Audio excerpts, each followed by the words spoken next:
আমাদের কাছে মনে হয়েছে এই 180 দিনে সরকার অপরিকল্পিত এবং অব্যবস্থাপনার কারণে জনগণের ভোগান্তি ব্যাপকভাবে বেড়েছে এবং জন আস্থা, একটা সরকারের যে পাবলিক ট্রাস্ট প্রয়োজন সেই জন আস্থা একেবারেই তলানিতে গিয়েছে। কারণ আপনারা যদি দেখেন আইন শৃঙ্খলার পরিবেশ অত্যন্ত বাজে, দেশে নিরাপত্তা নেই। যদিও আমরা বিগত সময়ে শুনেছি, বিশেষত নির্বাচনের আগে, যে নির্বাচিত সরকার আসলেই, অন্যভাবে বলতে গেলে বিএনপির সরকার আসলেই দেশে আইন শৃঙ্খলার পরিবেশ ঠিক হবে, কিন্তু তারা এখন পর্যন্ত এই 6 মাসে আইন শৃঙ্খলার পরিবেশ ব্যর্থ কোনো কোনো ক্ষেত্রে তারা সেটা অন্তর্বর্তী সরকার অথবা বিপ্লব পরবর্তী পরিস্থিতির থেকেও ভয়ানক রূপ ধারণ করেছে। দ্বিতীয়ত জ্বালানি সংকট, আপনারা সকলেই জানেন দেশে কোথাও বিদ্যুৎ পাওয়া যাচ্ছে না। ইভেন ঢাকাতেও লোডশেডিং হচ্ছে এবং লোডশেডিং দেশের ইতিহাসে সর্বোচ্চ পর্যায়ে পার হয়েছে। এবং জ্বালানি সংকট, গ্যাস সংকটও শুরু হয়েছে, গ্যাসের দাম বৃদ্ধি হয়েছে, সিলিন্ডারের দাম বৃদ্ধি হয়েছে, কারখানা বন্ধ হয়েছে, প্রায় কয়েকশো কারখানা সারা দেশে বন্ধ হচ্ছে। ব্যবসায়ীরা উদ্বেগ প্রকাশ করছে। একদিকে তো চাঁদাবাজির একটা ভোগান্তি তাদের রয়েছে, অন্যদিকে এখন গ্যাস বিদ্যুৎ তারা পাচ্ছে না। অন্যদিকে সার সংকট তৈরি হয়েছে, কৃষকরা সেই সার সংকট ভুগতেছে। এবং এই যখন দেশের সার্বিক পরিস্থিতি, আমরা দেখছি সরকার সেগুলো স্বীকার না করে বরং 180 দিনের একটা সাফল্য মণ্ডিত তারা দেখানোর চেষ্টা করছে, যেটা একেবারেই জনগণের সাথে প্রতারণা। এবং যেই প্রতারণা রাজনীতি আমরা অতীতে আওয়ামী লীগকে করতে দেখেছি, এখন সে একই প্রতারণা রাজনীতি বিএনপি সরকার জনগণের সাথে করছে। 180 দিনের এই ব্যর্থতার জন্য এই সরকারের উচিত ছিল, প্রধানমন্ত্রী তারেক রহমান উচিত ছিল জনগণের কাছে ক্ষমা প্রার্থনা করা এবং বিরোধী দল সহ জনগণের কাছে সহায়তা কামনা করা। তো সেটা তারা না করে তারা মিথ্যা তথ্য দিচ্ছে, জনগণকে বিভ্রান্ত করছে। কিন্তু আপনারা সকলেই জানেন, আমরা যখনই জনগণের কাছে যাচ্ছি মানুষ তার ভোগান্তির কথা বলছে। এবং এটা শুরুটা হয়েছে গণভোটের গণরায় বাস্তবায়ন না করে সংবিধান সংস্কার পরিষদের শপথ না নেওয়ার মাধ্যমে সরকার এই প্রতারণার কাজ শুরু করেছে। অন্যদিকে এই সরকার প্রধান জনাব তারেক রহমান তিনি দেশে এসে বলেছিলেন যে আই হ্যাভ এ প্ল্যান, ওনার একটা প্ল্যান রয়েছে, পরিকল্পনা রয়েছে, দেশকে তিনি স্থিতিশীল করতে পারবেন, অর্থনীতিকে স্থিতিশীল করতে পারবেন। এখন দেখা যাচ্ছে যে পুরা সরকারের 180 দিন আসলে অব্যবস্থাপনা। আপনার মন্ত্রী পরিষদ অল্প কয়েকদিনে, মাত্র 6 মাসে আবার পুনর্গঠিত করা লাগলো। তার মানে তাদের পরিকল্পনা এবং হোমওয়ার্ক যথাযথ ছিল না।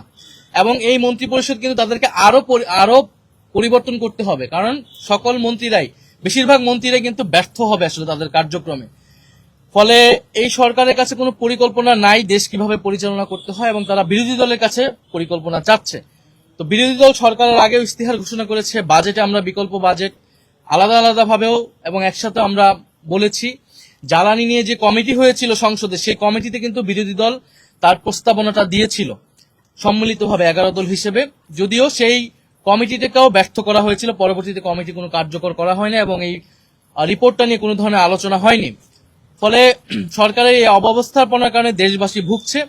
আমরা সরকারের প্রতি আহ্বান জানাবো যে গণভোটের গণরায় বাস্তবায়নের মাধ্যমে সরকারের যে কমিটমেন্ট জনগণের প্রতি, দেশের প্রতি, সেই কাজ শুরু করা উচিত এবং সকলকে নিয়ে ঐক্যবদ্ধভাবে একটা জাতীয় নীতি প্রণয়ন করা উচিত। জ্বালানি ইস্যুতে, আইন শৃঙ্খলা ইস্যুতে যদি স্বরাষ্ট্রমন্ত্রী তিনিতেও আসলে আমরা ভেবেছিলাম হয়তো এই মন্ত্রণালয় পরিবর্তন হবে, কারণ কিন্তু অলরেডি ব্যর্থ প্রমাণিত হয়েছেন, আইন শৃঙ্খলার পরিবেশ মোটেও উন্নতি হয়নি।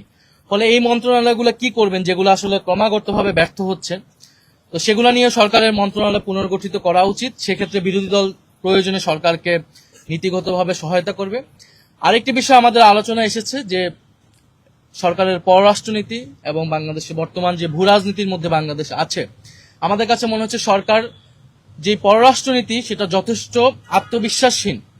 কারণ সরকার ভারত সফর করবে কি করবে না এ বিষয়ে জনগণকে কোনো সুস্পষ্ট বার্তা দিতে পারছে না। এবং 5ই আগস্ট, এইবারে 5ই আগস্ট দিল্লিতে যে প্রেস ব্রিফিং হয়েছে, আওয়ামী লীগকে যে প্রেস ব্রিফিং করতে দেওয়া হলো, সেটার জন্য কিন্তু ভারত সরকারকে যথাযথ জবাবদিহিতার আওতায় এই সরকার আনতে ব্যর্থ হয়েছে। ফলে আমরা মনে করি যে আওয়ামী লীগকে দিল্লিতে কার্যক্রম করতে দিয়ে ফ্যাসিস্ট আওয়ামী লীগকে এবং একই সাথে বাংলাদেশ সরকারের সাথে বা বাংলাদেশের সাথে সুসম্পর্ক, এটা আসলে সম্ভব নয়। আমরা যে কোনো দেশের সাথে মর্যাদা এবং সমতার ভিত্তিতে সম্পর্ক চাই। এবং বাংলাদেশ ভারত যে পারস্পরিক যে সমস্যাগুলো রয়েছে, এবছর গঙ্গা চুক্তি শেষ হবে এবং অন্যান্য যে নদীর পানি বন্টন চুক্তি, সীমান্ত হত্যা, পুশিন ইত্যাদি বিষয়ে খোলামেলা আলোচনা করে বাংলাদেশ ভারতের নতুন পররাষ্ট্রনীতি প্রণয়ন করতে হবে বা সম্পর্ক স্থাপন করতে হবে, এবং সেক্ষেত্রে আওয়ামী লীগকে বাদ দিয়ে এটা করতে হবে। ফলে আওয়ামী লীগের এই বিষয় সুরাহা না পর্যন্ত, শেখ হাসিনার বিচার, ওসমান হাদির যে খুনিদের বিচার, সেটা নিশ্চিত না হওয়া পর্যন্ত জনাব তারেক রহমান, প্রধানমন্ত্রী তারেক রহমানের ভারত সফর জাতির জন্য কল্যাণকর হবে বলে 11 দল মনে করছেন। আমরা জনগণের প্রতি আহ্বান জানাচ্ছি যে এই বিষয়গুলো নিয়ে আমরা জনগণের যে সমস্যা, আরেকটি সমস্যা এসেছে কর্মসংস্থান। যে সরকার বলেছিল যে তারা 1 কোটি কর্মসংস্থান 18 মাসে করবে, তো 6 মাস গিয়েছে, তারা কিন্তু কোনো কর্মসংস্থান করতে পারেনি। অন্যান্য জায়গায় আমরা দেখছি যে চাকরি পরীক্ষা সহ বিভিন্ন জায়গায় কিন্তু দুর্নীতির অভিযোগ আসতেছে। বিশ্ববিদ্যালয়গুলোতে সন্ত্রাসের আবারও অভয়ারণ্য তৈরি করা হচ্ছে। বিরোধী দল মতের যেই ছাত্র সংগঠন রয়েছে, ছাত্র সংসদের নেতা রয়েছে, তাদেরকে দমন পীড়ন করা হচ্ছে, গণতান্ত্রিক পরিবেশ সংকুচিত হচ্ছে, এবং নজিরবিহীনভাবে এই সরকার দলীয়করণ করেছে, দলীয় লোক নিয়োগ করেছে রাষ্ট্রের বিভিন্ন স্তরে, ইলেকশন কমিশন থেকে শুরু করে বিভিন্ন প্রতিষ্ঠানে। তার এবং দুদক, আপনারা দেখবেন যে দুদকের চেয়ারম্যান কিন্তু সম্প্রতি নিয়োগ করা হলো, এবং এটাও জুলাই সনদ অনুযায়ী কিন্তু নিয়োগ করা হয়নি।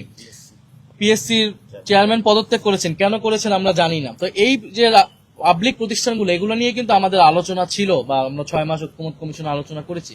ফলে দেখা যাচ্ছে সরকার জুলাই সনদ বলেন, গণভোট বলেন, এবং তার নিজস্ব যে 31 দফা তারা রচনা করেছিল, তার কোনোটিই কিন্তু তারা ফলো করছে না এবং জনগণের প্রতি দেওয়া কমিটমেন্ট রক্ষা করছে না। যদি তারা কমিটমেন্ট রক্ষা না করে, এ কারণে আমাদেরকে সংসদের বাইরে আমাদেরকে গণতান্ত্রিক আন্দোলন গড়ে তোলার প্রয়োজন আমরা বোধ করছি। সেই লক্ষ্যে আমরা জনগণের কাছে যাচ্ছি এবং জনগণকে ঐক্যবদ্ধ করছি।